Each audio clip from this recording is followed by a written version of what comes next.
What do most people misunderstand about SDA? Quite safe to assume that a person, once they're SDA approved, will likely be SDA approved for life. We have a variety of properties that we collaborate with SDA providers, and some are villas, which are single occupancy, and that's very attractive because everyone goes, I'll take it, I want to live by myself. But it does depend on whether or not the core supports is sufficient. We're dealing with humans here, we're not dealing with numbers, right? So satisfaction matters, right? So the satisfaction outcomes are very, very close to doubling, right? In terms of before versus after. This belief that SDA is this series of wins, and once that's well understood by everybody, including governments and including the federal government and the state governments who arm wrestle each other from time to time about respective budgets, once that's really well understood, then I just think SDA will become more reliable and entrenched. Are SDA decisions consistent from the agency? Answering this sort of carefully and respectfully, the answer is welcome to the Steadway NDIS podcast. My name is Chris Hall, your host, and today I'm honoured to have Greg Barry with me. Now, Greg Barry is the founder and principal consultant of SDA Services, who have been involved in the sector since 2017. And SDA Services are known very well amongst SDA providers for assisting NDIS participants to either get SDA for the first time in terms of Specialist Disability Accommodation funding, or potentially to what may be referred to as uplift the funding, whether it be someone that maybe has group home funding that might want to go for single occupancy or various other scenarios. Now, Greg has been involved with people across their journeys for many, many years across the industry, and he's got some very unique insights at almost a peak body style level in terms of the outcomes that people are getting to benefit from as a result of SDA funding. So today we're going to unpack the myths, we're going to look at the insights, and we're going to look at the life-changing opportunities that SDA can bring for clients. So Greg, welcome to the podcast. It's really a pleasure to have you on. Well, thank you, Chris. It's a privilege to be here. Thanks for the invitation. Well, the honour's mine. You are seen as the man in the industry to speak to. So I know you're very popular in terms of your consultancy services. I suppose, one of the things that we do as a company is we do the SIL side, right? So we're the on-site provider, we do the core support, the OA, all of the stuff that typically goes along with SDA funding. And so we also see those journeys of either people getting discharged from hospital, maybe they're applying for SDA funding, they're already an NDIS participant. There's lots of avenues where the conversation can become relevant. But in order to try and understand that relevancy, I think it's good to start off with a core question, which is, what do most people misunderstand about SDA and what it is? I think the eligibility criteria are always front of mind for me, and there's extreme functional impairment, very high support needs, and then there's a thing called the needs requirement. And the needs requirement seeks to compare an SDA scenario with a non-SDA scenario and look at it through a bunch of lenses. And what I really sort of celebrate about how that provision is drafted is that it considers a comparison of the combination of SDA and other supports in an SDA dwelling. So it's not just about the bricks and mortar. So in addition to celebrating that concept, I think it's needs to be pushed out there for understanding more, that it's not just about the design, although the design is enormously relevant. It's about how supports can work under that roof. So that's one thing. Completely sort of separate to that, the concept of SDA as a support, oftentimes people misunderstand that it attaches to a person as distinct from a dwelling. So it really is a person's support, and that means it's a portable right. So participants have a choice and control over which SDA dwelling or other dwellings they live in. It doesn't just attach to a place that's a roof over their head today. I think that's oftentimes misunderstood a bit. Also, the duration of SDA as a support in a person's plan, it's quite safe to assume that a person, once they're SDA approved, will likely be SDA approved for life. And That's unless their very high support needs or their extreme functional impairment cease. And that's obviously a cause for celebration if that unfortunately rare event occurs. But yeah, it is for life, I think, is something that needs to be understood better. And aspects of SDA in and of itself around availability of SDA dwellings compared to the broader market can be better. Security of tenure is, in relative terms, higher, I think, because SDA eligible persons who have SDA in their plans are popular with organisations and people who have invested capital. And affordability as well. The cost to a participant of residing in an SDA dwelling in terms of reasonable rent contribution is capped. And that's not necessarily an opportunity in other housing settings. So there's some of the highlights, I think, of things that need to be better understood, I guess. Absolutely. I often sometimes describe it to my colleagues as SDA is the niche within the niche. So, for example, SIL compared to community-based support is a niche in itself. And I think that sometimes there can be a conflation of SIL and SDA as well. I would say that SDA is the niche within the niche of SIL. And even that isn't necessarily a true statement. And what I mean by that is that when we think of, say, SIL funding, we typically think of a home and living budget inside of someone's NDIS plan. And yes, that, of course, is what we might see as a classical SIL scenario. That can absolutely combine with SDA funding.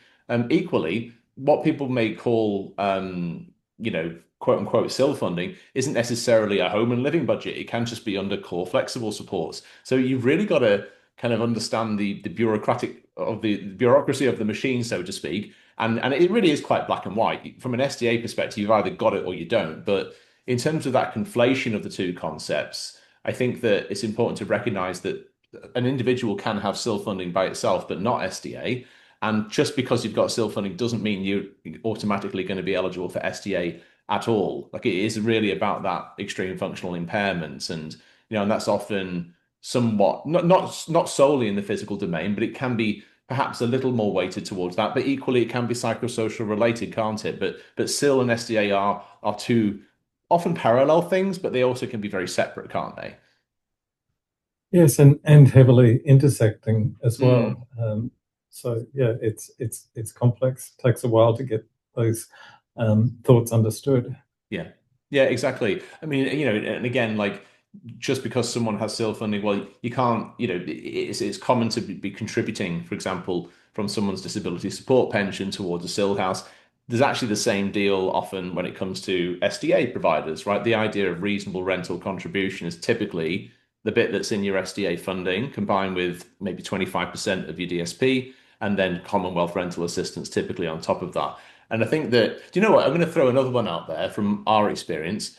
I think there can be a misunderstanding from the participant side about what's included. So, for example, furnishings. Yes, of course, people may typically have maybe a specialist bed, like a hospital bed, and they might have a prescribed recliner chair or equipment like that that's assisted technology. But when it comes to the fridge or the dining table, all the stuff that you typically have to furnish as a private tenant anyway. And would you agree that I see that commonly? Like, oh, I didn't realize I have to pay for that. And do you have a perspective on that bit from a tenancy perspective? Yes, I guess just simply the SDA rules and the SDA pricing arrangements don't at all prescribe an obligation on providers to supply those items. So it's a matter that's, I guess, negotiable, but yes, probably misunderstood a bit in the sector as well. Yeah, okay. And what's commonly, in a related manner, what's commonly overlooked when it comes to SDA eligibility? I think that thinking historically, perceptions originally were predominantly around people who live with mobility impairments, so people who mobilise in wheelchairs, and also people who have a history of behaviours of concern which resulted in property damage, for example. So they were the sort of the conscious sort of understandings predominantly of SDA eligibility. And I guess my understandings and perceptions have really evolved for a cohort of people who live with self-management impairments and have really broadened. So people who don't need fully accessible or high physical support and don't need robust, but for whom improved livability would be an appropriate outcome. And the cohort of people there is so broad. I deal with and I won't name the person without their permission, but a psychiatrist in Sydney whose practice is predominantly supporting people with schizophrenia. Mm-hmm. And he said to me one time, my homeless guys in Sydney tick every box except they can walk. And I thought that was a really resonant, brief sentence describing a cohort of people that live, for example, with impairments like cognitive impairments or lifelong intellectual disabilities, mental health, psychosocial disabilities, amongst numerous others. So I think if there's a cohort, and it's very difficult to even describe these people as a cohort because there's such a broad range of persons and scenarios, I think they're somewhat overlooked relative to the others. Absolutely. I mean, and again, it's not about this specific disability. There can be some common things, common trends. Yes, sure, wheelchair users, stroke clients. There can be things like that may be trends. And also to throw in a bit of a neurological example would be dementia, right? So you don't necessarily have to be in a wheelchair, but you could also require nice even floors that with a well-lit environment to reduce falls risk. There's so many things that you can demonstrate, can't you, from an occupational therapy, functional capacity assessment point of view, etc. Yes. Yeah. No, I completely agree. And that's been a learning experience for me from the start. And to my somewhat relative discredit, I would have ruled people out 9 years ago who I adamantly rule in for eligibility now, and that cohort particularly. No, so I mean, okay, what about the biggest mistakes? What are the biggest mistakes that people make when they're doing an application for SDA funding? I think addressing the language precisely, and I guess the legislation sits within those SDA rules and in the NDIS Act, particularly the eligibility criteria, and in the NDIS Act, the reasonable and necessary provisions. So really addressing those provisions in the wording of those provisions, I think, and annexing the evidence, attaching the evidence relevantly to those provisions. And there's some intersection between, I mentioned the needs requirement earlier, and the reasonable and necessary provision in the NDIS Act. Goals, effective and beneficial, and value for money. I think they're really basic principles that need to be addressed for all NDIS supports, and certainly including SDA. So ensuring that it's articulated that an SDA outcome would align with the participant's goals. Really spending a lot of time gathering evidence around how effective and beneficial it would be. And value for money, actually doing the numbers and sharing with the agency oftentimes wonderful information about how terrific the financial outcomes for the scheme that SDA can manifest can be. So I think, dealing with those specific issues in the language that they're presented in the legislation and dealing with them in a granular way is, I guess, absent that,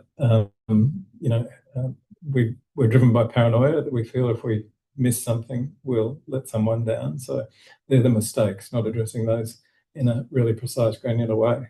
Yeah, exactly. And I suppose to put that in practical terms, like, of course, SDA Services, your company, this is what you do. If I was to compare it to, if I was speaking to a support coordinator or an occupational therapist, I think that, of course, there are common terms such as doing an FCA, a functional capacity assessment, right? There's also a common term of doing a home and living assessment which is basically an FCA in the context of a SIL funding. But there is kind of again, we talked about the niche within the niche. I know that there's value in having what I might call an SDA report that, yes, has, the functional capacity assessments essentially annexed and attached to it. But you've got to refer to the legislation. You can't just do a classical FCA or just a home living assessment without referencing the legislation too. Would you generally agree with that? Because otherwise that's the missing point as well, that makes it a weaker application. I completely agree with that, and there's no condescension in that. No, no. It is complex, and these things need to be addressed to help the decision maker, tick or cross all of those issues in their process. Yeah, exactly. Okay. So, what types, with all of that in mind, what types of evidence bring strength in the application? What does a strong application look like from an evidence perspective? I think that I always say there's two sources. There's the therapies evidence, and in our work, almost always occupational therapists, oftentimes occupational therapists supported by other practitioners, that is the lead provider of an assessment with relevant conclusions. So therapies evidence, and also evidence from the person and people who support the person.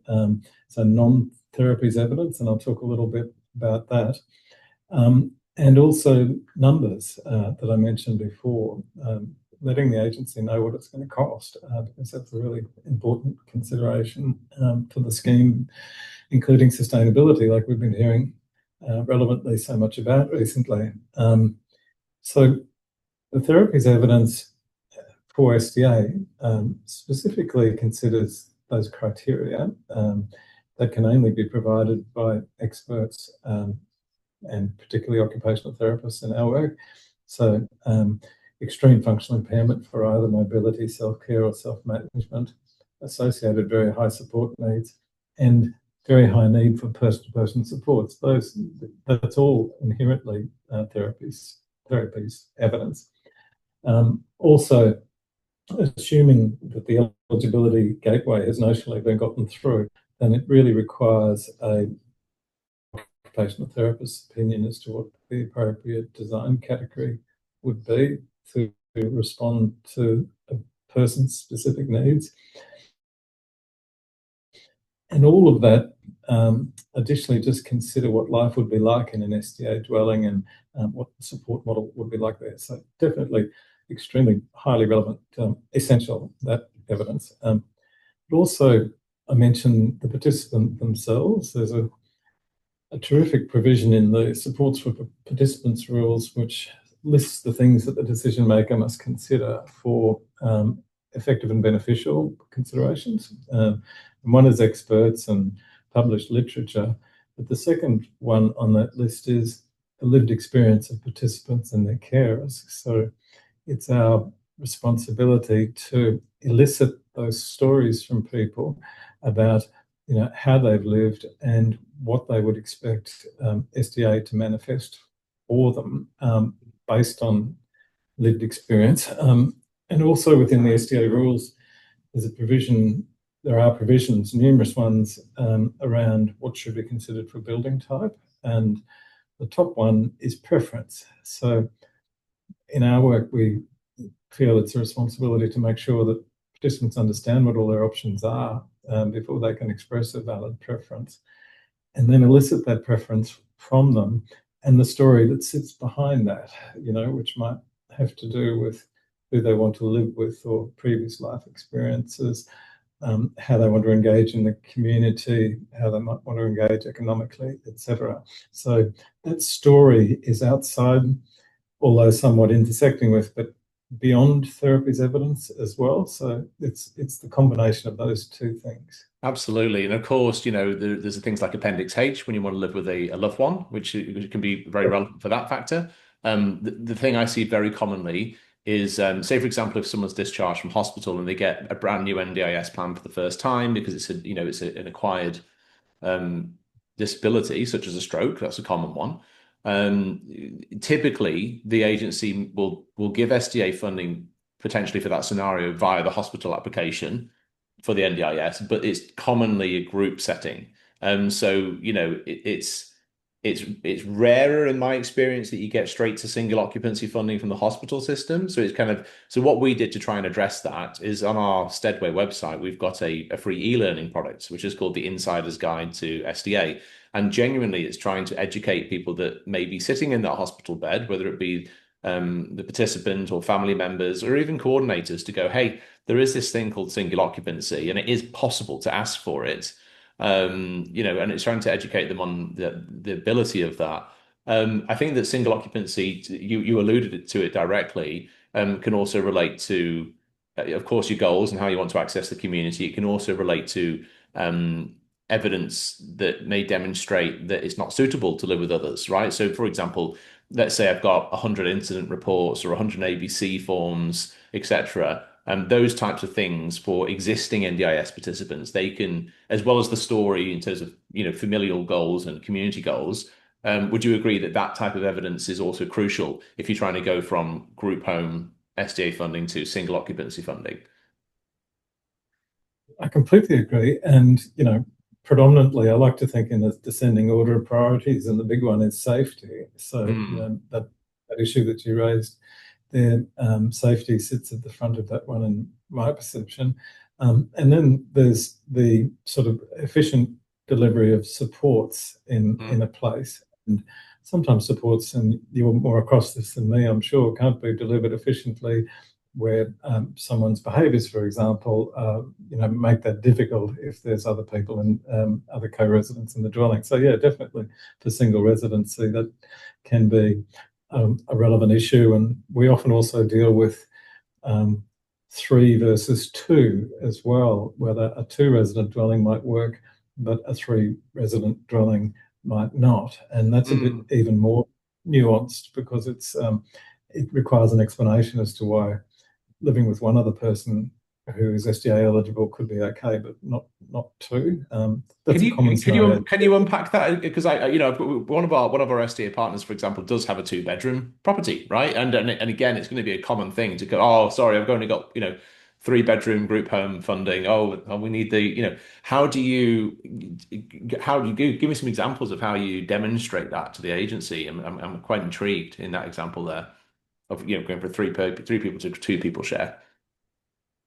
I think thinking subjectively for individuals, and in every scenario, every person is different. So they're all individual stories. But subjectively, commonly, we meet people who are okay with, who have sensitivities, who are okay with sharing with one other person, but 2 other people might be overwhelming, for example. And that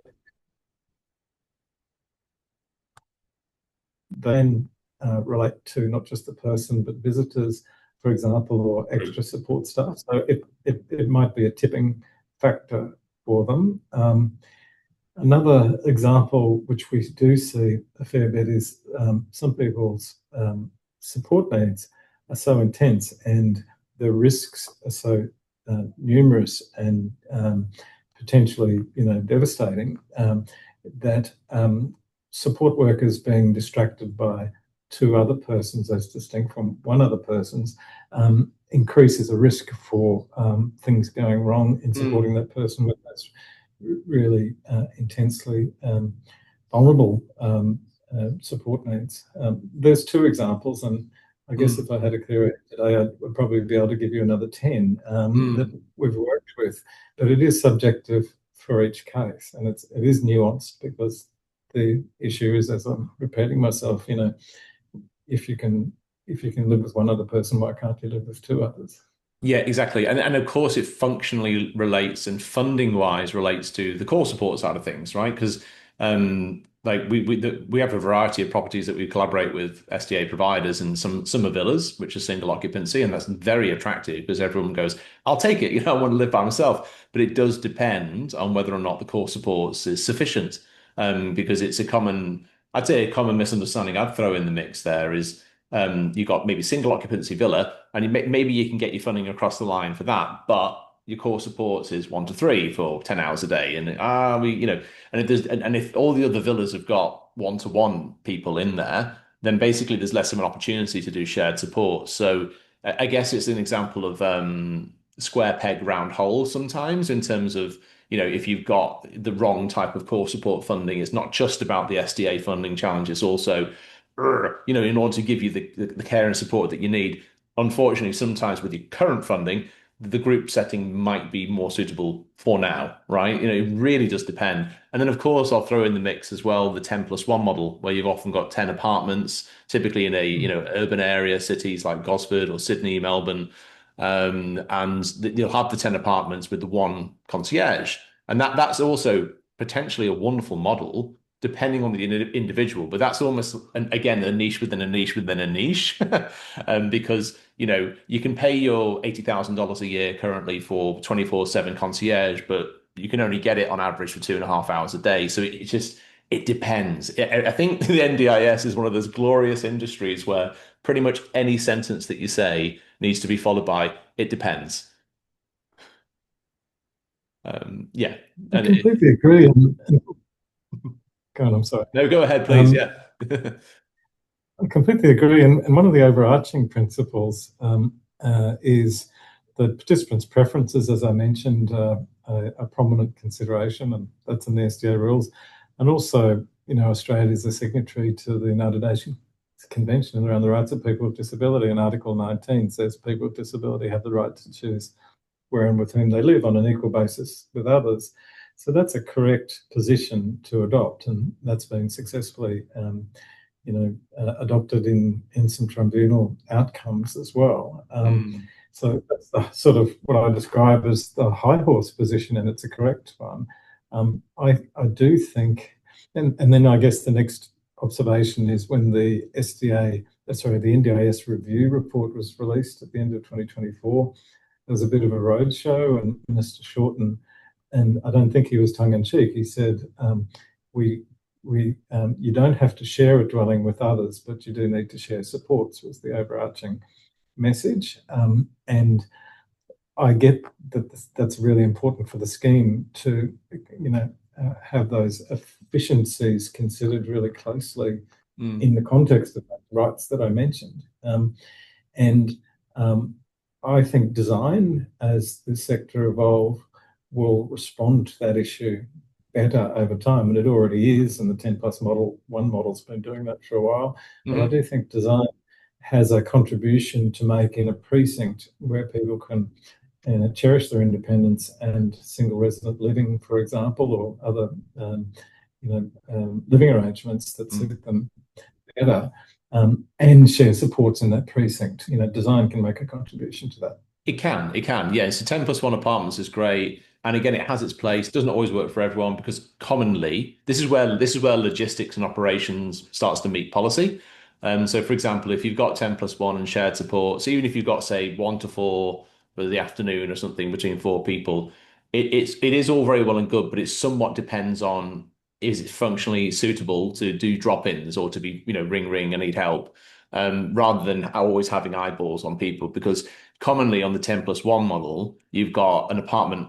Developers are usually putting in one disabled, fully accessible apartment on each floor, right? So it's not necessarily like a cluster next to each other. So you have to get up and down the lift, and there's logistics of that. But I agree in principle, and some great celebration stories would be, the smaller quantity of apartments that might be next to each other, or maybe the villas of 4 or 5 or 6 villas around each other like a circle, and that that type of stuff is an example of design that can try and meet things in the middle to get the best of both worlds for independence, yet meeting budgets. Yeah, definitely. And one of the sort of an impetus for the policy was community integration, as distinct from disability enclaves, and that can never be forgotten. That the outcomes need to be community integration. So, as I said, design can make a contribution to that. Yeah, exactly. Okay. And I suppose the other thing is, one can have a diagnosis of anything, right? But diagnosis is diagnosis. Functional impairment varies hugely between the individuals. So can you unpack that distinction a little bit about how important functional impact is versus a diagnosis? Yes, I think diagnosis is relevant at the margins, and functional impairment and support needs is utterly relevant at the core. And it's not difficult to draw that conclusion because the SDA eligibility criteria extreme functional impairment Mm-hmm. are all about impairment, not focused upon diagnosis for either mobility or self-care or self-management. And there's a requirement that if one of those boxes is ticked, that there be associated very high support needs associated with one of those activities or more. So quite clearly, none of that is about diagnosis. It's about impairments and support needs. And the second criterion, the same, very high need for person-to-person supports for a significant part of the day. There's no focus upon diagnosis for that criterion either. Obviously, diagnosis is reliably the causal link between the outcome which results in impairments and support needs. So it's relevant to explain, but the core issue is impairments and support needs. Exactly. I'd love to unpack the value for money thing a bit more. So, think about the avenues, the pathways to SDA. If let's use the example of someone has an existing NDIS plan, and unfortunately their ability has diminished in terms of a functional decline. Let's take, say, dementia, and that can lead to falls risk. We are helping and supporting an individual right now to go for SDA funding based on 2 years of incidents and support notes, etc., and observing that client from a functional point of view. And the reason I'm mentioning this is that individual, for example, has, say, 6 hours a day of shifts currently, one-to-one, in a private rental, right? But that private rental, absolutely not suitable because of the falls risk in particular. Now, with that person going for SDA funding, we do a change of circumstance, we do a special FCA, SDA report, all of that stuff, right, that we talked about. And in that change of circumstance, understandably, is saying, look, 6 hours a day is not sufficient. It should be, let's pick a number, say 12 hours a day of core supports. So we're asking for double the amount of core supports, and then for good reasons. And then we're also asking for single occupancy SCA funding. So I'm saying this on purpose, almost like from a layperson's perspective. So let's imagine you don't understand the NDIS and how it works. And I'm doing this on purpose. From a layperson's point of view, it's like, wait a minute, it costs twice the amount of support work hours, and we're throwing on 60, 70 grand a year for accommodation for life.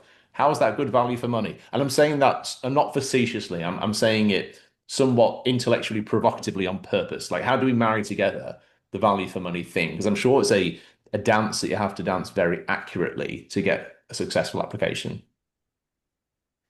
Definitely. We saw, we've done a lot of work in that space, and we saw it was a response to me scratching my head for a while, and we saw some decisions which said from the agency that we're going to refuse SDA on the basis that it does not represent value for money, full stop. And what I was scratching my head about was, well, how do you put some numbers around that to test, that, hypothesis that's in that sentence? And I stopped scratching my head when I met a colleague, Jason, who's a genius and at the time was a maths and economics student. So Jason joined our team, and he produced a value for money financial model comparing SDA and non-SDA scenarios, which was ultimately peer reviewed by an Australian university. Jason's gone on audaciously to carry on with his career at one of the big four, doing wonderful things. But he made a superb contribution here. And the learnings, the predominant issues, and I'm sure I'm not going to list them all, are the future need for supports, how SDA can manifest savings in those. So for that scenario that you mentioned, Chris, sometimes it's a necessary investment now, considering issues like safety and what if events weren't prevented from happening. What would the future need for supports, leaving aside very relevantly well-being for the individual? It would cost the scheme a lot more if there were falls and accidents and injuries, etc. Support needs would go up relatively more. Other variables included assistive technologies in SDA dwellings. I was gobsmacked by the return on investment for the scheme of how they can work, and summoning supports into a dwelling, for example, the efficiency of that. Agency, people being able to talk to a device and the door opens, as distinct from asking a human to do that sort of thing for them. There's also efficiencies by the fantastic design standards that provision of supports, whether it's 12 hours appropriate or 6 or some other number, but you can sort of bet both of our houses that they're going to be more efficiently provided, better value for money for the scheme in a place that has been built according to the SDA design standard. And the other big one is informal support, in my experience. So some settings, family members aren't able to or less inclined to turn up and do stuff, whereas in lots of SDA scenarios, family members can and do happily and readily turn up and do stuff, which results in savings to the scheme. So they were the predominant ones that I recall that really manifest fantastic financial outcomes for the scheme that aren't as simple as that sort of analysis that you described on face value of 12 hours versus 6. Exactly. And I did that somewhat facetiously on purpose to kind of demonstrate the point, right? And it's good to talk about. So some of those judgments are a mixture of quantitative and also perhaps qualitative. So you can make a statement as a qualitative statement. I suppose hypothetically, if a person had a fall, does that go into qualitative, or are you trying to quantify the cost to either the healthcare system or the scheme if they, for example, have a fall, break the back, break the leg, whatever happens? Do you keep that qualitative or quantitative? It started quantitative, Okay. and it's progressed to intersecting quantitative and qualitative. And there was a step in this journey because the work that Jason did was basically anticipating the future based upon sound conservative assumptions and informed by experts and the participants and the lived experience. So it was a prognostic analysis. And then it occurred to me in 2023 that, hang on a sec, people are actually living in SDA and have been for some time. We better survey outcomes of those living those lived experiences. And my reason for pursuing that at the time was quantitative, to really compare the prognostic analyses with what was really going on, and that worked really well and proved that Jason was being conservative. But the qualitative was almost an accidental outcome of that survey work, and the qualitative outcomes were just extraordinarily positive.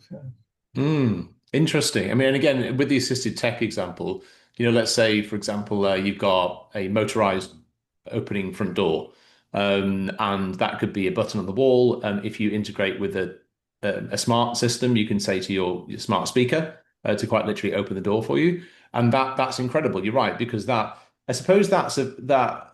Would you agree with this statement? Is that a demonstration of value for money, but also, again, the intersectionality with the goal, right? So the goal is to live as independently as possible. And so quite literally, if I have a mobility impairment and I'm in bed, well, actually, I still can welcome a family member at the door if I've got that smart speaker assisted tech side of things. Would you agree that it can link to goals in terms of that? Absolutely. And, I'm sort of romantically enthused and have been for 10 years about how wonderful SDA outcomes are for individuals, but there is a win-win, and I'm utterly confident of it, that it's a fantastic outcome for the scheme financially, and broadly beyond that for example, other jurisdictions, including health and justice, just for example. So, yeah, there's wins everywhere, and there's no losses. I reckon it's probably a good segue to some of the outcomes that you shared with me via email, because we wanted to talk about that. So I'm just, for the benefit of people watching this on YouTube, I'm sharing this here, and for the people listening, we'll sort of describe these. But Greg, do you want to? I'm assuming you can see my share of the screen with your document. Do you want to unpack, for example, safety outcomes for people that don't have SDA, and then let's say they get SDA afterwards? Yes, well, obviously safety is predominantly qualitative, although it intersects, I guess, with hospital systems, for example, as well if things go wrong. But yeah, I was blown away for the 2023 survey, and I'm squinting a little bit. Safety beforehand was considered by participants as being of the order of 3.5 out of 10 across the board. And that was about 115 contributors to pushing closer to 8 out of 10 across the board for other contributors. So a very profound difference in quality of life when you're feeling safer in one dwelling, one setting than another. And the 2024-2025 survey, similar outcomes in terms of an uptick from before and after. And that was a survey of around 150 people who've been living in SDA for more than 6 months. Okay. And were those clients of SDA services, or was this done by a peak body like SDA, Alliance, or who did the survey? I externally commissioned it through an organisation, first one, ORIMA, ORIMA, Yep. and then one of ORIMA's wonderful people went and started a business of her own, and Tamara Reinisch, and so we commissioned Tamara for the second one. So they were externally commissioned, and they weren't at all necessarily. Sometimes there would have been intersections with people whom we'd met before, but they weren't approached from that perspective. And the SDA Alliance particularly were very helpful by opening this up to their members to introduce their residents independently to those organisations undertaking the survey.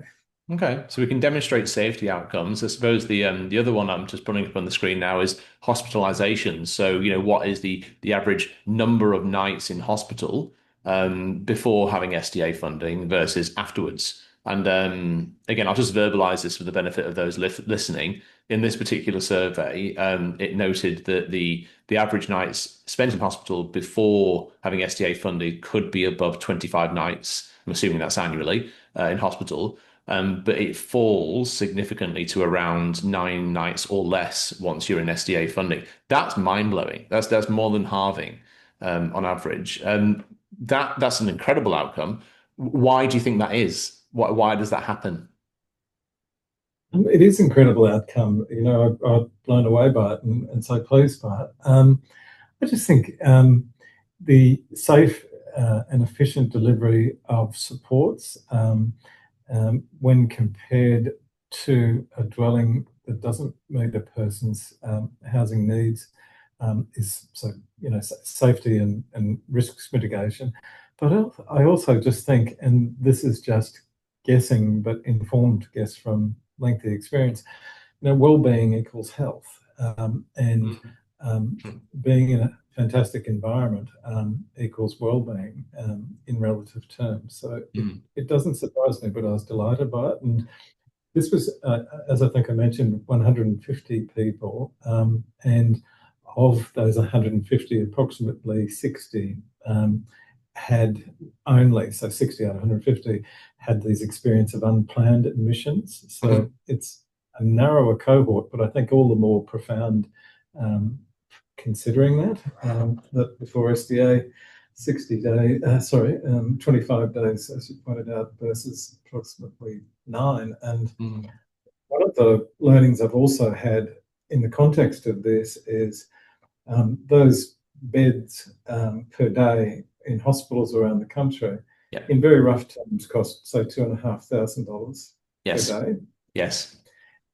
And one of my learnings also has been that the federal government outside the NDIS budget contributes in rough terms 43 cents for each one of those dollars. So the states and territories pick up the 57 cents and the federal government picks up the 43 cents. That's pretty significant to all of those jurisdictions' budgets, including the federal budget in addition to the NDIA.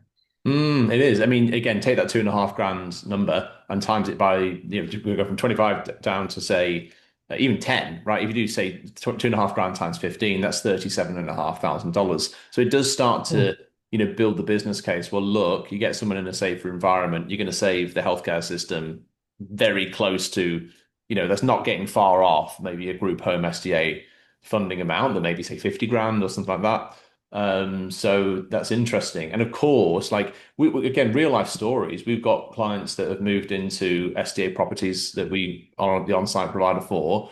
And they were previously in a classical SIL home without SDA funding, but that SIL home is not really regulated, and they may have been in a wheelchair. And I know real life stories of people that have, literally rolled down the driveway and fell off the wheelchair and broken their wrist, right? That costs money Yeah.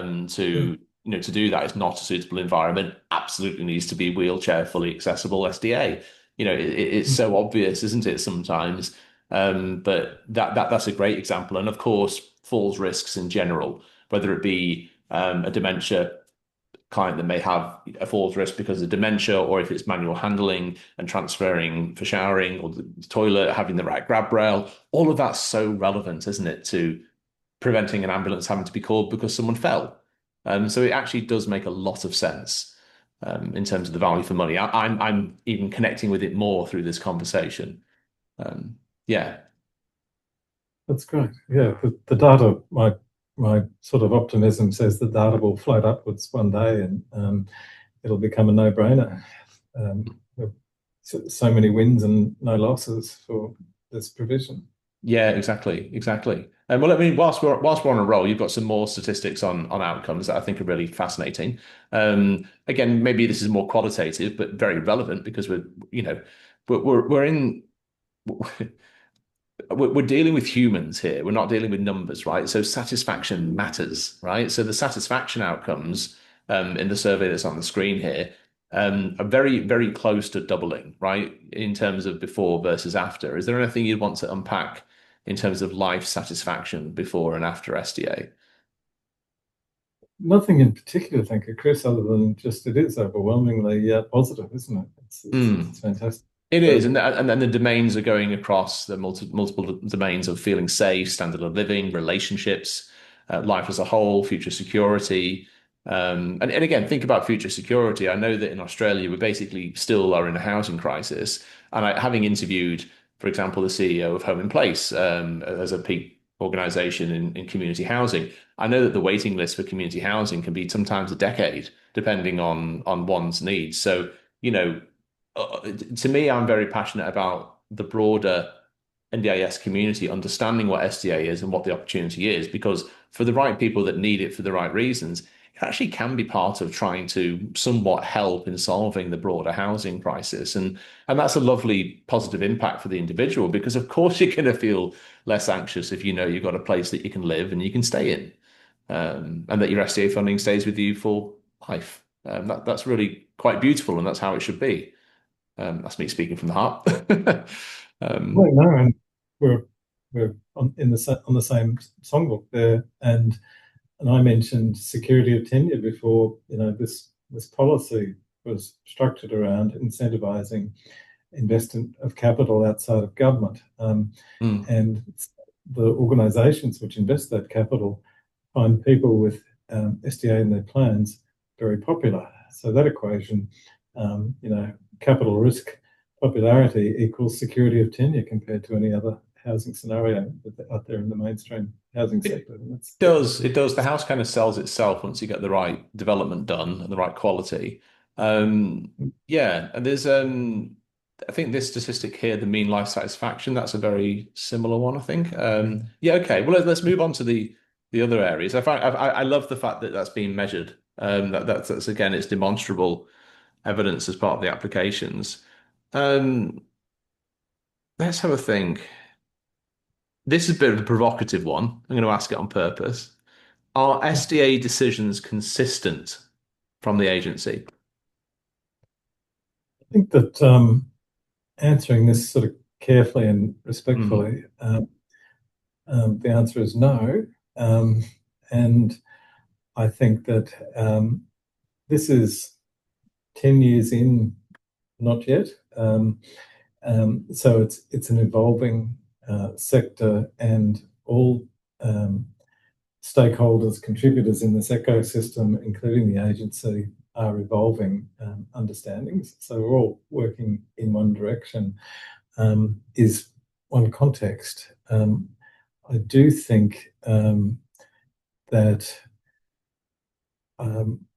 closer engagement between the sector, participants, providers, and the agency, and particularly the win-wins being well understood on both sides of that conversation, would increase consistency in decision making. That's my mission, I guess. Yeah, no, exactly. And I appreciate the candor. Yes. And I think that's why conversations like this are also very relevant, because there can be people that are very commonly like, I don't actually understand what SDA is. I've no idea. It's very important to have these educational style conversations as well as consultancy services. So yeah, it's very interesting.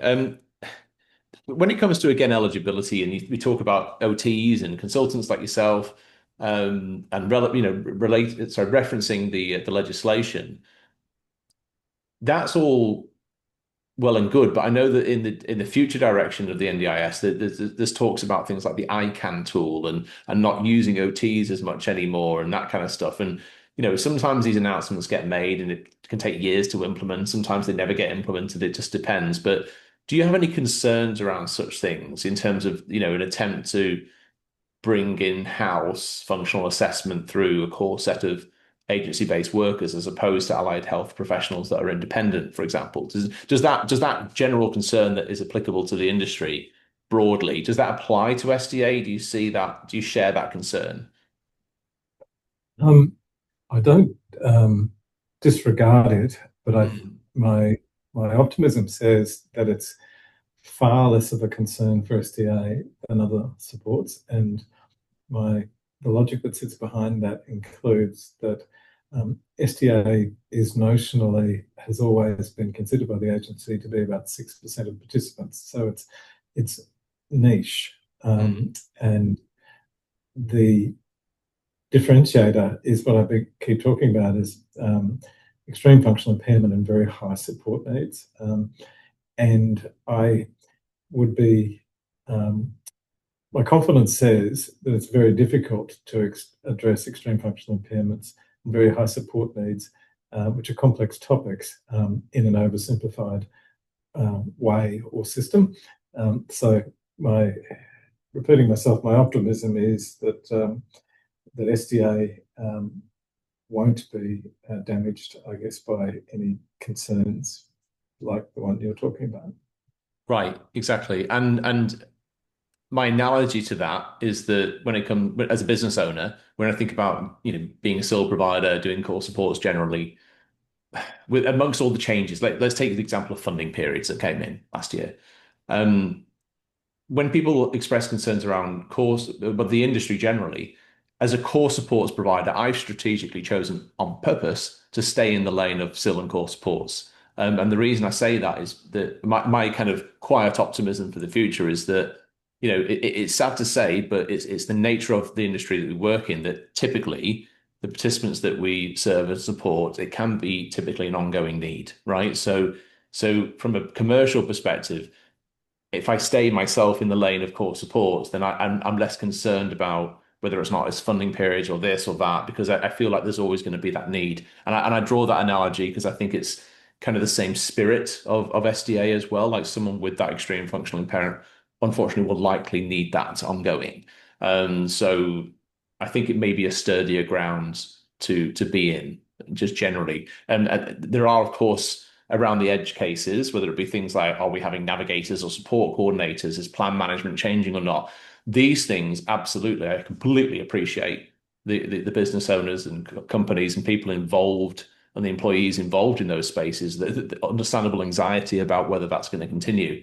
But those aren't these things here. Like, I guess my simple question here is, would you agree that there are certain things that they're not untouchable, but they're more kind of core stable, and I use the word core as they're fundamentally stable because it's the nature of people's ongoing needs. Does that make sense?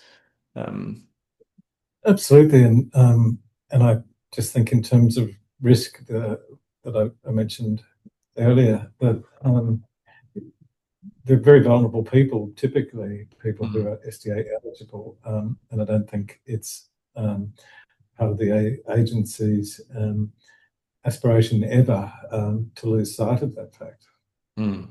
Yeah, exactly. So okay, I mean, again, I'm always an ever optimist, so I'm glad that I'm speaking to a fellow optimist here as well. So it makes my heart, lights up my day. Yeah, good. Okay, so what are you? Let me ask a final question. What are you most optimistic about in terms of the future of the sector and SDA in particular? What lights you up? Well, I've talked about the fact that it's just this series of wins and no losses in this laneway that I've been working in for all of these years. The agency does well, participants do wonderfully, other areas of governments do well, and we've somewhat put together data for that in our backyard as a small organisation, and I've shared some of that with you and that story. Um, Investment more broadly than what I'm capable of will, I think, validate my honest hypothesis, belief that SDA is this series of wins. And once that's well understood by everybody, including governments and including the federal government and the state governments who arm wrestle each other from time to time about respective budgets. Once that's really well understood, then I just think SDA will become far more reliable and entrenched as a wonderful sector policy. And parallel with that, we've got this community of providers, and you mentioned some before we started this conversation. They're evolving wonderfully as well. There's some fantastic organisations in Australia who are really evolving their ability to provide fantastic SDA outcomes sustainably.